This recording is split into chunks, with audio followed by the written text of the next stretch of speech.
Picture this. It's November 1923, and you're standing in a German bakery holding a wheelbarrow full of money. Not because you're rich, but because that's what you need to buy a single loaf of bread. The price is 200 billion marks, and by the time you finish eating it, bread will cost 400 billion marks. Children are playing with stacks of banknotes because they're worthless as currency but useful as toys. People are using money as wallpaper because it's cheaper than buying actual wallpaper. Workers are getting paid twice a day because money loses half its value every few hours. This is hyperinflation. This is what happens when a currency completely collapses. And this is the economic disaster that destroyed German democracy and paved the way for Adolf Hitler. But here's what should terrify you. The exact same patterns that destroyed the German mark in 1923 are happening right now in countries around the world, including the United States. Hey, I'm Brandon, and welcome back to My Money Mint, the channel where I dive into topics related to money and wealth. All right, let's get into it. The Weimar hyperinflation didn't happen overnight. It was the result of a perfect storm of bad decisions, political crisis, and economic mismanagement that began during World War I. Let's start with Germany's first fatal mistake. When World War I broke out in 1914, Germany faced a choice about how to pay for the war. They could raise taxes immediately, which would be unpopular but financially responsible, or they could borrow money and pay it back after they won the war with reparations from the defeated Allies. Guess which option they chose? Germany abandoned its gold-backed currency in 1914, certain the war would be short and costs could ultimately be borne by the Allied powers after German victory. This fundamental miscalculation set the stage for everything that followed. By 1918, Germany had accumulated 156 billion marks in debt financing the war. That's the equivalent of hundreds of billions of dollars today. But Germany didn't win the war. They lost. Catastrophically, the Treaty of Versailles imposed 132 billion gold marks in reparations on Germany. That's over $500 billion in today's money. These payments had to be made annually through the 1920s, equivalent to 2.5% of German GDP every single year. Think about that.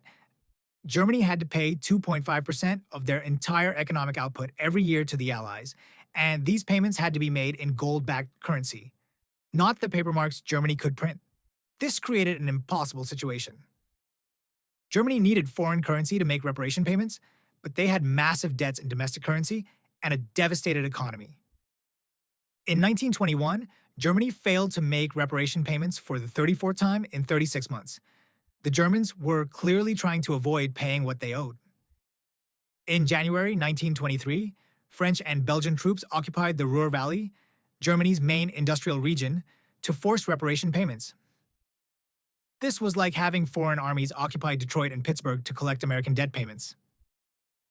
The German government's response was disastrous. They declared passive resistance and subsidized a general strike of 2 million workers, paying them 2/3 of their wages while they refused to work. Think about the economics here. The government was paying millions of people not to work in the country's most productive region while still owing massive reparations to foreign powers. This completely destroyed Germany's already strained budget.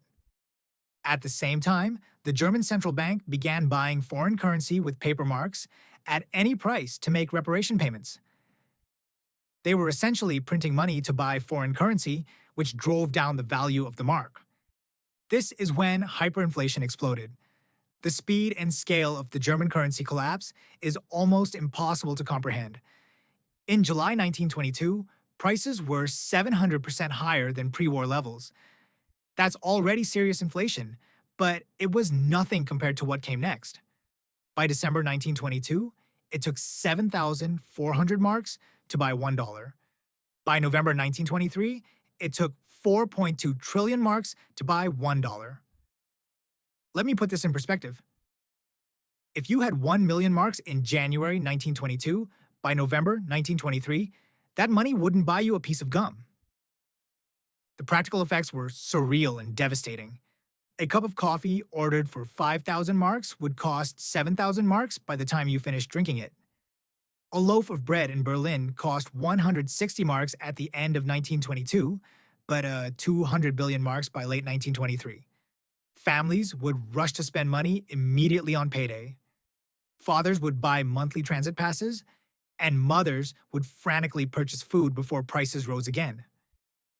By the time they got home from shopping, the money they had left was worth significantly less than when they started. People carried money in wheelbarrows and shopping bags. Children played with stacks of worthless banknotes. Some families used paper money as wallpaper because it was literally cheaper than buying actual wallpaper. What was it like to live through hyperinflation? Imagine waking up every morning knowing that your money is worth less than it was yesterday, and by tomorrow, it will be worth even less. Shopkeepers couldn't restock their shelves fast enough because by the time new inventory arrived, they couldn't afford to replace it at the new wholesale prices.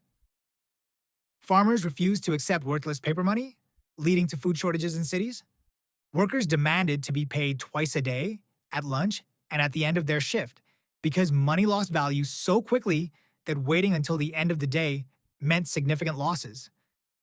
Restaurants stopped printing menus with prices. Instead, they would calculate the cost of each dish when you ordered it, based on the current exchange rate. Barter became more common than money. People traded goods directly for other goods or used foreign currencies and precious metals for transactions. The social fabric of society began to unravel. Crime rates soared as people became desperate. Food riots broke out in major cities. Law and order collapsed in many areas. The hyperinflation devastated the German population, especially the middle class. By the end of 1919, unemployment was 2.9%. By December 1923, with the currency collapse, unemployment reached 28.2%. More than 1 in 4 Germans were out of work. The hyperinflation wiped out the savings of millions of people. Anyone who had money in the bank, government bonds, or life insurance policies saw their life savings become worthless overnight. Pensioners and people on fixed incomes were destroyed. A monthly pension that could support a comfortable lifestyle in 1922 couldn't buy a loaf of bread by 1923. The psychological impact was devastating. People lost faith in money, in government, and the basic institutions of society. Extremist political movements gained support as people looked for someone to blame. But hyperinflation didn't affect everyone equally. There were winners and losers. The winners were people who owed money.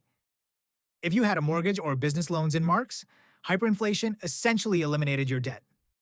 Some smart borrowers took out massive loans just before hyperinflation peaked and paid them back with worthless money. Exporters also benefited because German goods became incredibly cheap for foreign buyers. Some companies made fortunes selling products abroad. But the vast majority of Germans were losers. Savers, workers, pensioners, small business owners, and anyone on a fixed income saw their wealth and security evaporate. The most important consequence of the hyperinflation wasn't economic, it was political. The economic chaos completely undermined faith in the Weimar Republic, Germany's first attempt at democracy. People began to believe that democratic government was incapable of managing the economy or protecting their interests. Extremist movements on both the left and right capitalized on the anger and despair. In November 1923, Adolf Hitler attempted his failed beer hall putsch in Munich, trying to overthrow the Bavarian government. Anti-Republican, anti-democratic demagogues gained support by promising simple solutions to complex problems. They blamed Germany's troubles on foreign conspiracies, internal enemies, and the weakness of democratic institutions. Historian Gerald Feldman notes that the hyperinflation left a trauma burned into the collective memory that continued to shape German politics for generations. Even after the economy stabilized, Germans remained suspicious of paper money, government promises, and democratic institutions. This political radicalization set the stage for the Nazi rise to power a decade later. The hyperinflation didn't directly cause World War II, but it created the conditions that made Nazi extremism politically viable. The hyperinflation crisis ended abruptly in November 1923, when the German government finally took decisive action. The Reichsbank stopped monetizing government debt. They simply refused to print any more money to fund government operations. This was politically painful but economically necessary. They introduced a new currency called the Rentenmark, valued at 1 billion old marks. So if you had 1 billion old marks, you could exchange them for one new Rentenmark. The new currency wasn't backed by gold, which Germany didn't have, but by mortgage bonds on agricultural and industrial land. The idea was that the currency was backed by real productive assets rather than government promises. Most importantly, the government committed to limiting the money supply and balancing the budget.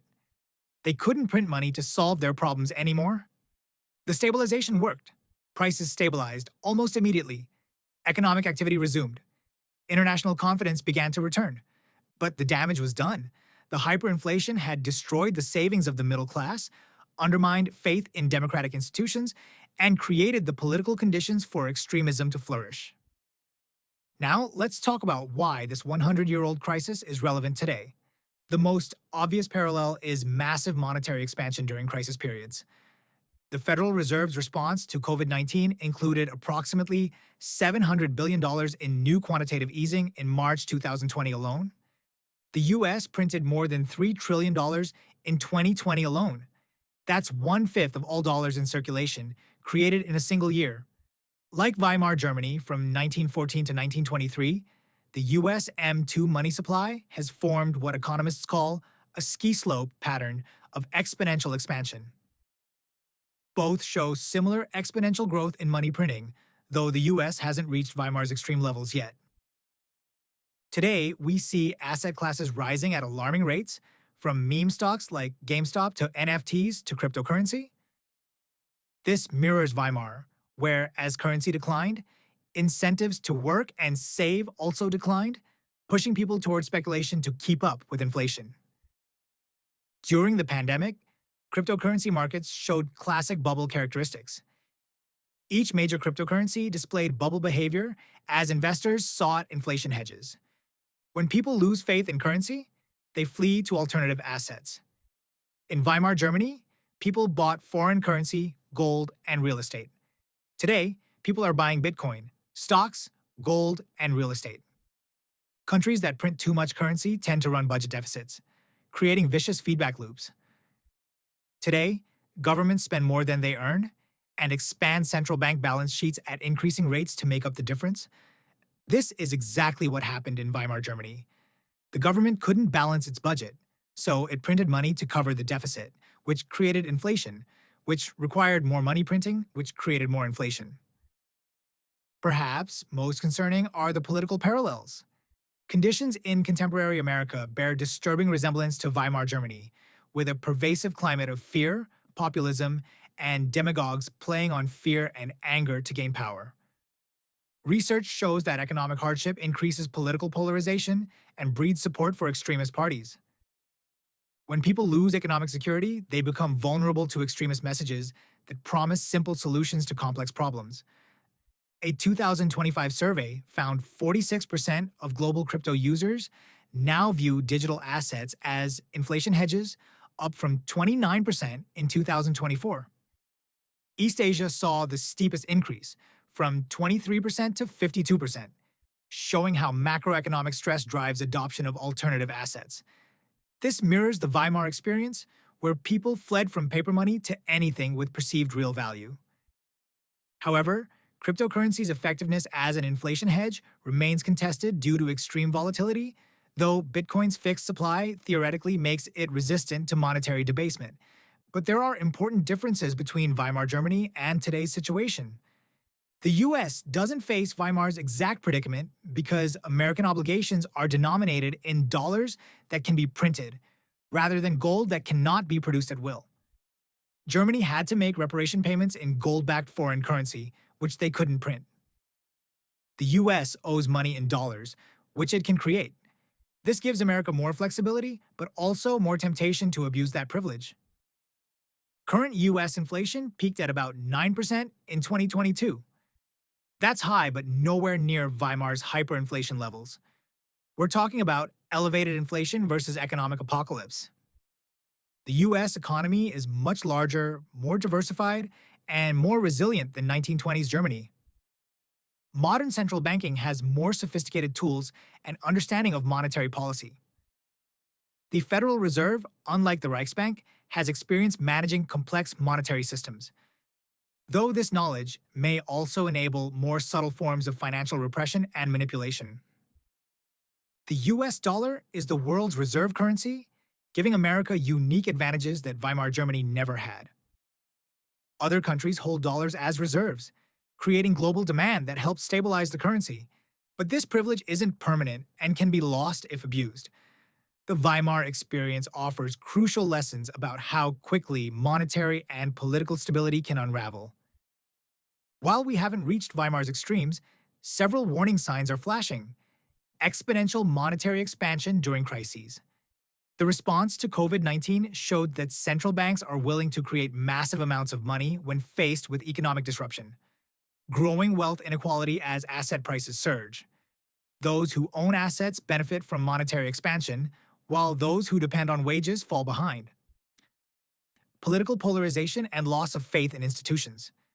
Trust in government, media, and traditional institutions is declining rapidly. Speculation replacing productive investment.